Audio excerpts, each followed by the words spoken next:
Pre nepune 3 decenije u Leušićima bio je samo jedan učenik. Sada se skoro u svakom domaćinstvu čuje dečija graja. 15-ak mališana do škole putuje od 5 do 10 kilometara. Iz Leušića idem u Pranjane, nije mi problem, zato što je tamo puno društva. A ima li puno dece ovdje u selu? Ima. Danas Leušići imaju 63 domaćinstva. U njima živi 100-ak punoletnih, sve više mladih čiji potomci stasavaju za školske klupe. Jeste u suštini da je teško i malo su zimi uslovi nezgodni što se tiče djece koja malo više putuju, ali sve se to prevaziđe i opet bitno je da su oni ovako zdravi i dobri. Mladi se u Leušićima odlučuju da ostanu na svojim imanjima.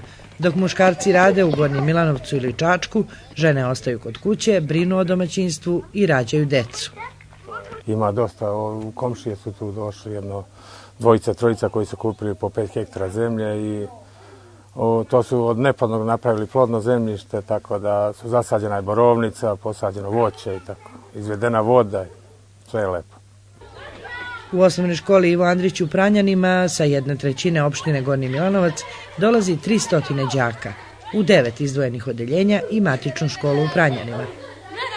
Činjenica je da natalitet opada, neki je čak nazivaju i belom kugom, da nam to zaista sa te strane preti velika opasnost, ali smo mi tu koji možemo učiniti dosta na tome, ali opet ne možemo sami i niko ne može sam, nego se moramo povezati sa drugim institucijama i organizacijama. Uz poljoprivredu i voćarstvo posljednjih godina u Leušićima se razvija i seoski turizam.